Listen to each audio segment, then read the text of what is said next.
好啦，大家好，咁啊，今日又翻到嚟葉旺村我哋另一個2至3人單位，約230尺到啦。咁啊，間咗2間房嘅，咁啊可以帶大家睇睇2間房我哋係點樣去打造嘅。咁第一間房呢，就喺門口側邊門口側邊，我哋呢就做咗組鞋櫃喺呢個位置然後上面呢，就係儲物櫃嚟嘅鞋櫃。咁啊，2人房嚟講呢，相當足夠啊！加埋我哋做咗個獅口位，獅口位呢度呢，可以擺下手機鎖匙翻到嚟揾個位擺，再加埋擺個花盆喺度，咁啊相當之靚噶啦。然之後呢度呢，就間咗一間房嘅咁啊用櫃間房啦，係啦。裏面呢，其實就係一張4尺嘅地台床4尺地台床，然後呢，上面有一組吊衣櫃，加埋格仔櫃。咁吊衣櫃呢，上面呢，全部都係掛到衫嘅。咁呢間房呢，收納空間都 OK 嘅。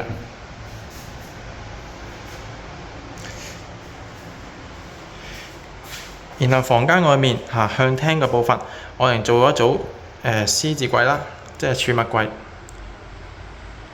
有齊櫃桶啦，層板。咁上面呢，特別啲嘅，我哋有玻璃去燙嘅咁向呢個冷氣呢，可以將啲空氣呢透入去咁房間都會涼嘅。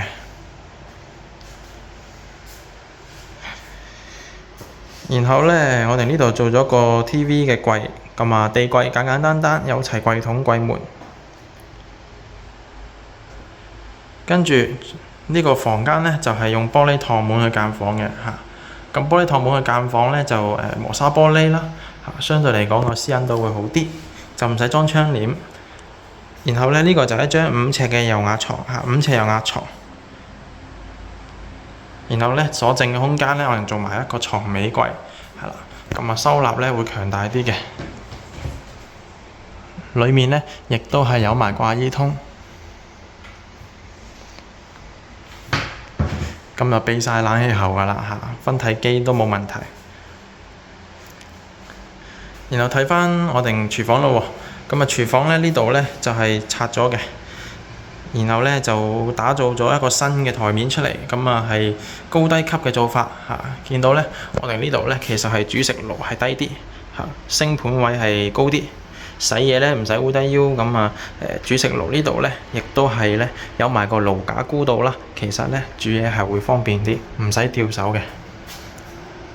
做返呢3個櫃桶啦，加埋櫃門。咁櫃門呢度打開呢，其實裡面呢就係一個煤氣錶嚟嘅。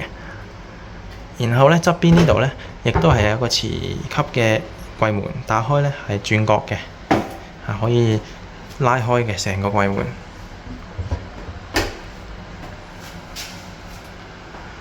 然後上面呢，就係吊櫃啦，加埋我哋背面吊櫃背面吊櫃上面可以擠大件嘅嘢都冇問題然後呢，上面做咗假天花呢，其實都冇浪費到個空間依然係可以擺到嘢上去嘅。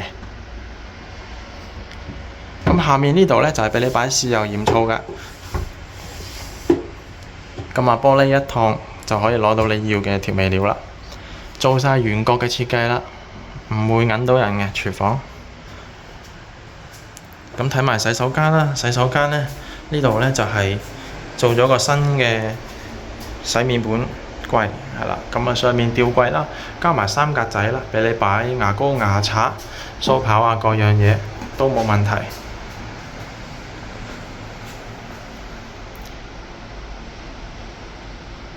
咁你話廚房同埋廁所呢，其實都係相當之好用嘅我哋包埋個水管喺裏邊㗎啦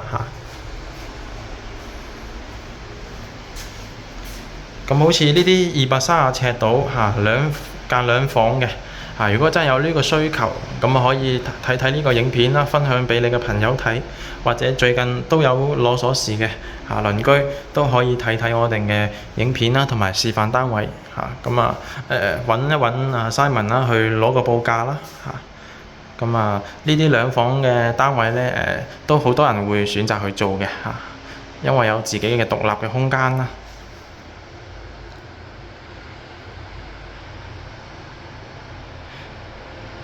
如果有興趣嘅呢，咁啊記得嚟查詢一下啦。